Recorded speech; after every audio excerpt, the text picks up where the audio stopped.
Welcome to This Day in His Story, created by American Heritage Worldwide. A reminder that every day holds something new to learn.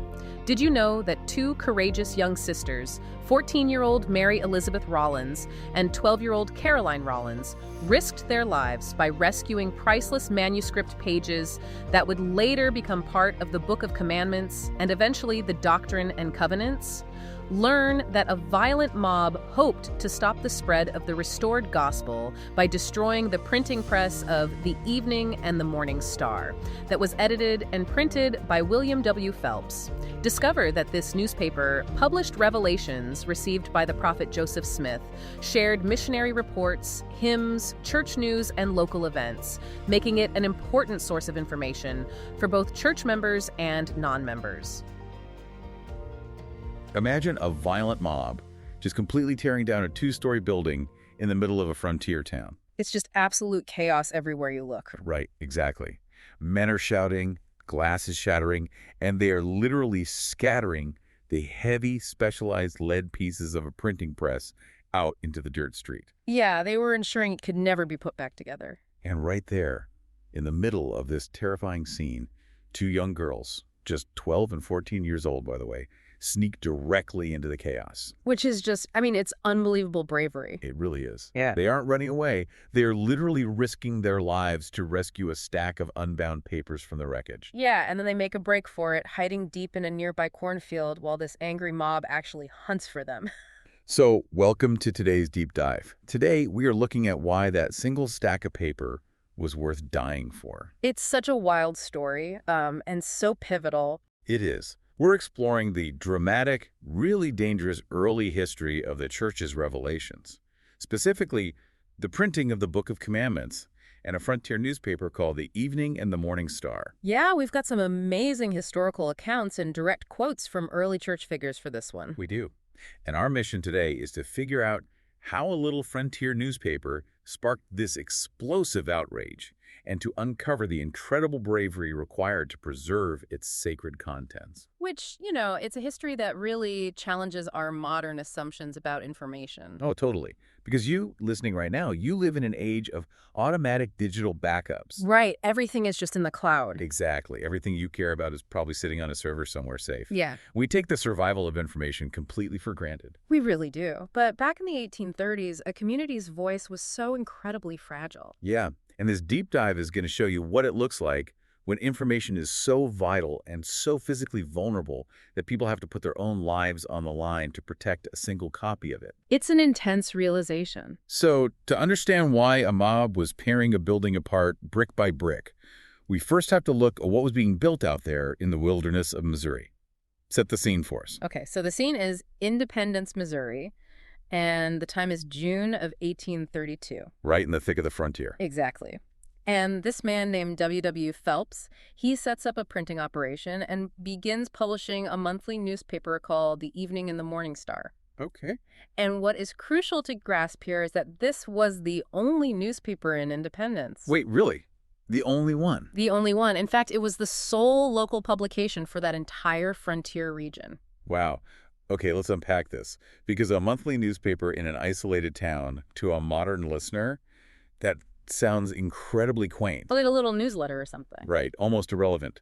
But on the 1832 frontier, that printing press was basically the central nervous system of their entire community. Oh, absolutely. It was like their 19th century internet hub. Yes. It was their social media, their local news feed, and their spiritual lifeline, all rolled into one single printed sheet. It really was their lifeline. And it wasn't just a standard gazette printing, crop prices or local gossip. Right, it had a bigger mission. It had a very specific dual purpose. It did include local and world news, hymns, letters from missionaries, and basic announcements. Which would make it a good read for pretty much anyone in town. Exactly, making it widely read by both members of the church and non-members who just wanted to know what was happening out in the world. But that wasn't the main goal, right? No, its primary purpose. The core reason W.W. Phelps went through the immense logistical trouble of hauling a heavy iron press out to the edge of the wilderness was to publish the revelations given to Joseph Smith by the Holy Ghost. The text that would later become the Doctrine and Covenants. Yes. The paper explicitly stated its goal was to be devoted to the revelations of God as made known to his servants by the Holy Ghost. So for the converts who had left their homes and gathered out there on the frontier, this paper was literally the blueprint for their entire society. It was the Word of God delivered in print. I can imagine that having a direct, printed connection to those revelations would create just a profound sense of unity. Oh, it really did. I mean, they are all reading the same text, they're singing the same newly printed hymns, and aligning their lives to the same instructions. Yeah, and the early accounts confirm exactly that vibe. Parley P. Pratt, who was an early church leader, he described the internal atmosphere of the community before the attacks began. What did he say? He noted that there was a spirit of peace and union and love and goodwill manifested in this little church in the wilderness. Wow. Yeah, he called it a memory that would be ever dear to his heart. Spirit of peace and union. I mean, that is a beautiful sentiment, but it makes the historical pivot feel entirely contradictory. It really does. It's jarring.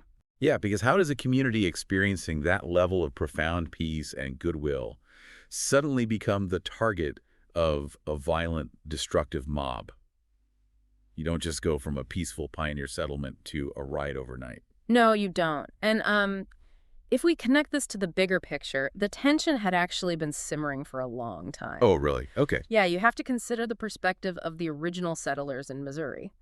They looked at the Latter-day Saints and saw a massive threat. Why? Just because they were new? Well, the church had a deeply unpopular public image, and the members were entirely misunderstood by their neighbors. They were frequently dismissed as just deluded fanatics. I want to push back on that a bit, actually, because misunderstood is kind of a broad term. What were they actually clashing over? That's a fair question. I mean, they were the new kids in town, moving in large numbers with different beliefs, sure. Yeah. But why did that specifically translate into viewing them as an actual threat? It really comes down to the deep, toxic divides over slavery in Missouri at the time. Okay. The politics of the era. Exactly. Missouri was a fiercely pro-slavery state, and the incoming church members were largely from the North, and they did not hold slaves. So there's an immediate culture clash there. A huge one. The original settlers were already deeply suspicious of this growing, unified group that operated with a communal mindset. They were probably terrified of abolitionist sentiment taking root in their territory. They were terrified of it. And the breaking point, the actual spark that ignited the physical violence, was an article published in the Star titled "Free People of Color." Okay, this is the piece that doesn't make sense to me. Yeah. Yeah, I was looking at the sources trying to figure out how a seemingly straightforward article ignites a powder keg. It does seem strange on the surface. Right, because Phelps just published an article quoting Missouri statutes regarding the immigration of free persons of African descent. Why did quoting a state law cause the locals to completely lose their minds? Wow. If tensions were already that high, why on earth did Phelps publish that article? Was he trying to provoke them, or was it just a massive miscalculation? It was a tragic misinterpretation, really, rooted in intense paranoia on the part of the locals. Okay, explain that. So Phelps was attempting to navigate a very tricky legal landscape. By quoting the Missouri statutes, the intent was to address the practical realities of free persons of African descent migrating to a slave state. Just laying out the legal facts. Right. But you have to view this through the lens of the pro-slavery Missourians.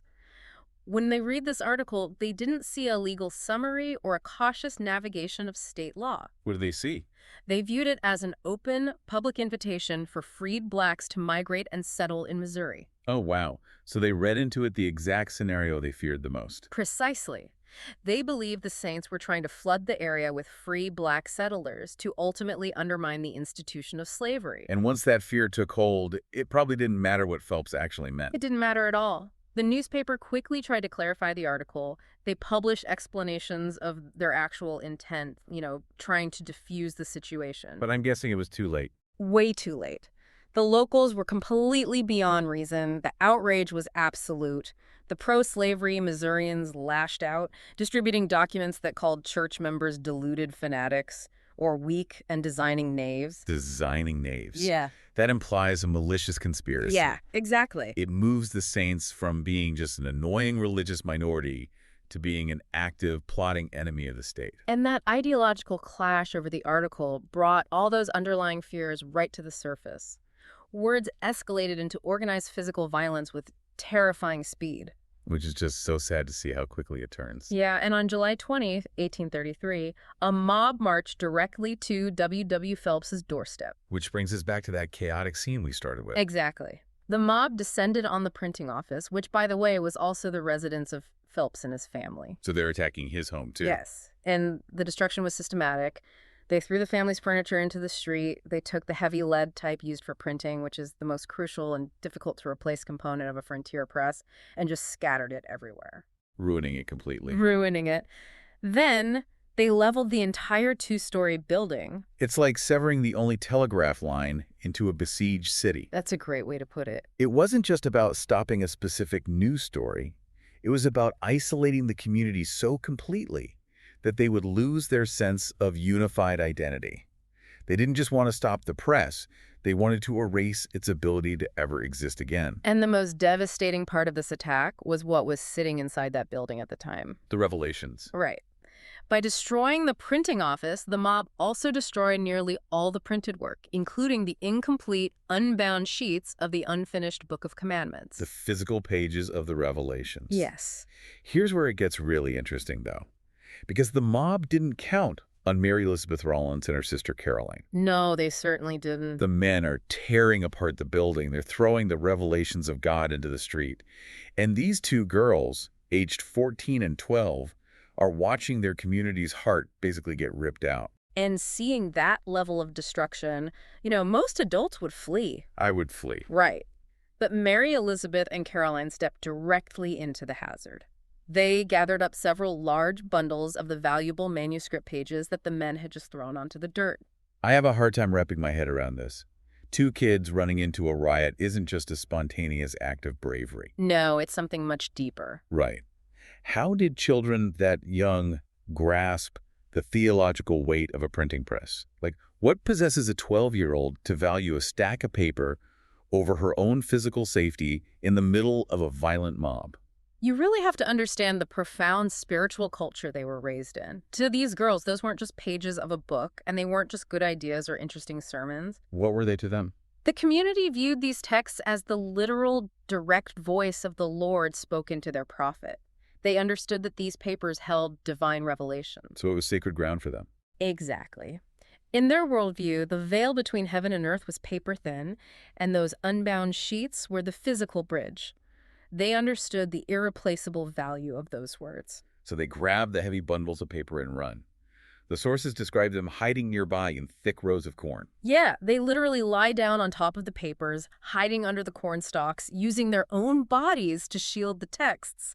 It's like watching a mob burn down a server farm, and instead of running away, two kids sprint right into the wreckage to pull the hard drives out of the fire. Because they know the data is irreplaceable. Exactly. And the sheer terror of that moment in the cornfield is just hard to overstate. I mean, they are lying in the dirt, their hearts are pounding, listening to the shouts of the men searching for them. Because the mob definitely knew someone had taken the pages. Yeah, so the girls just lay there praying for the men to stop their search and leave the cornfield. And thankfully, eventually, the men gave up. The mob dispersed, and the girls were able to return the sacred papers to Brother Phelps. And it is a beautiful historical footnote that later in life, each of those girls received a bound copy of the Book of Commandments, which they treasured for the rest of their lives. I mean, of course they did, because they knew exactly what it cost to produce them. They saved those words with their own hands. They really did. But even with that incredible rescue, we have to look at the grim reality of the aftermath. Because the physical machinery of the press was gone. The building was leveled. What happens to a community when they are violently silenced like that? Well, the immediate aftermath was incredibly difficult. The destruction in Missouri caused a 6-month total pause in the publication of the Star. 6 months is a long time in that era. It is, and more critically, it halted the printing of the revelations from the prophet Joseph Smith. Which they desperately needed. Absolutely. These revelations were vital. The Book of Commandments addressed practical, foundational topics relating to church government, the roles of specific church officers, and certain laws and commandments for the members. It was basically the instruction manual for their society. Exactly. And without the press, without that hub of communication and divine instruction, the situation in Missouri deteriorated rapidly. Yeah. By late 1833, the Latter-day Saints were completely expelled from Jackson County. They were just driven from their homes entirely. It was a forced exodus. And the final issue of the Evening and the Morning Star was published shortly after, wrapping up with Volume 2, number 24, in September 1834. So the original vision for the press in Missouri was dead. It was dead. But the narrative of the press itself didn't end in the mud of Missouri. The community was broken and displaced, but they proved to be incredibly resilient. They really did bounce back. Yeah, but September 1834, publication resumed. They had relocated to Kirtland, Ohio, and the paper had a new name, Messenger and Advocate. Right. They established a new operation in the printing shop of a man named Frederick G. Williams, with Oliver Cowdery acting as the editor. Okay. And Frederick G. Williams is a fascinating figure to pause on because Joseph Smith had immense affection and respect for him, particularly during this fragile period of rebuilding. So why Williams? I mean, what makes him stand out in a frontier narrative that is usually dominated by dynamic, fiery preachers and public leaders? Well, the prophet Joseph Smith described him in a way that highlights exactly why he was needed at that moment. What did he say? Joseph said, quote, "Brother Frederick G. Williams is one of those men in whom I place the greatest confidence and trust, for I have found him ever full of love and brotherly kindness." Wow. He goes on to say, "He is not a man of many words, but is ever winning because of his constant mind." I love that phrase, constant mind. Isn't it great? And he added, "He shall ever have place in my heart. God grant that he may overcome all evil. Blessed be Brother Frederick, for he shall never want for a friend, and his generation after his shall flourish." Winning because of his constant mind. That is profound. It really is. Because when a community has just survived a mob attack, been driven from their homes, and lost their primary method of communication, you don't necessarily need another charismatic speaker. No, you don't. You need a constant mind. You need someone steady who isn't going to panic. Someone who can literally help rebuild a heavy iron printing press from scratch. Exactly. You need an architect for the rebuild. And alongside Williams was Oliver Cowdery, who made a highly deliberate editorial choice to change the name from the Evening and the Morning Star to Messenger and Advocate. I want to dig into that name change. Was it just a rebrand because they were in a new state? Or was there a deeper ideological shift happening there? It was a very intentional shift in their public identity. Cowdery actually wrote about this specific decision. Oh, he did? What was his reasoning? He explained that since the Star was originally designed to be published in Missouri, they felt a new name was just more appropriate for their new headquarters in Kirtland. Makes sense. But he added a crucial point about how they viewed themselves moving forward. He wrote that since the church had recently been entitled the Church of the Latter-day Saints, it was only just that a paper disseminating the doctrines believed by the same and advocating its character and rights should be entitled Messenger and Advocate. Wow. That is a fascinating pivot. Right. Because disseminating the doctrines covers the messenger part. They are still publishing revelations and theology, but advocating its character and rights implies a completely new posture. Exactly. They aren't just passively building a utopian city anymore. They're actively defending their legal and theological rights. Yeah, they were claiming their space and their voice again, but with a clear recognition that they had to advocate for their own existence in a pretty hostile world.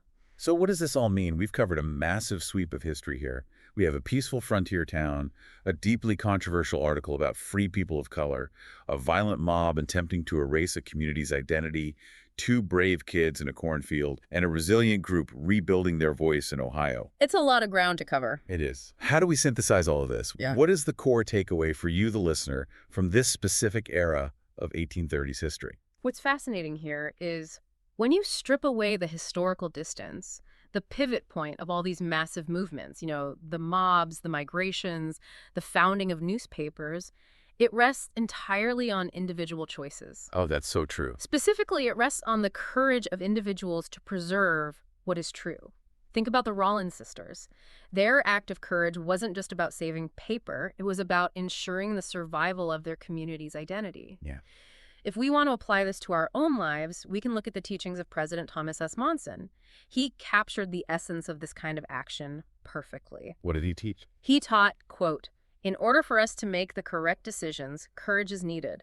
The courage to say no when we should, the courage to say yes when that is appropriate, the courage to do the right thing because it is right. The courage to do the right thing because it is right. I mean, that strips away all the potential for glory or recognition. It really does. Because Mary Elizabeth and Caroline didn't lie in that dirt for money, and they definitely didn't do it because they thought they'd be talked about centuries later on a deep dive. No, not at all. They did it because those pages were sacred, and protecting them was simply the right thing to do. And the impact of that specific quiet courage is still highly visible today. Really? How so? Well, if you look at the resources provided for this deep dive, there is a modern video where President Russell M. Nelson holds and shows a rare surviving copy of the Book of Commandments. Oh, wow. Yeah. When you see the prophet today holding that physical bound book, you are looking at the direct, tangible result of the courage of two young girls in a Missouri cornfield over a century and a half ago. That gives me chills. Yeah. It bridges the gap between history and our present reality perfectly. It does. The physical survival of the Revelations was entirely dependent on the spiritual strength and physical bravery of the members. Right. What a journey this has been. An incredible one. We started with a community relying on a single printing press as their spiritual lifeline. We examined how a tragic clash over slavery laws and deep-seated prejudice sparked a violent attempt to erase that community. Yeah. We witnessed two young girls risk absolutely everything to protect the Word of God. And finally, we saw a resilient rebirth in Ohio, where a silenced people learned to advocate for their truth. It is a profound legacy of preservation. It is. And for you listening right now, we want to leave you with a call to action. Take a moment today to reflect on your own life in the context of President Monson's teaching. Absolutely. In what ways have you shown courage and strength by doing the right thing, simply because it was right, even when it was difficult or dangerous? We encourage you to share an example of your own courageous behavior with a family member or a friend today. Tell that story. Courage is an act of practice. Sharing those moments helps build that same resilience in others. And as we wrap up, I want to leave you with one final, lingering question to mull over. Think back to that incredible image of 14-year-old Mary Elizabeth and 12-year-old Caroline, lying in the dirt under the cornstalks, listening to angry men search for them, all to protect a stack of paper. Such a powerful image. In our modern, purely digital world, where every photo, document, and thought is backed up in the invisible cloud, what physical object, what core belief, or what piece of absolute truth in your own life do you hold so sacred that you would metaphorically run back into a burning building to save it? Thank you for joining us for this day in His story. May the lessons of yesterday inspire you to see God's hand today and to play your part in His story now. For more faith-based learning, visit ahsworldwide.org, the homeschool for faith and family.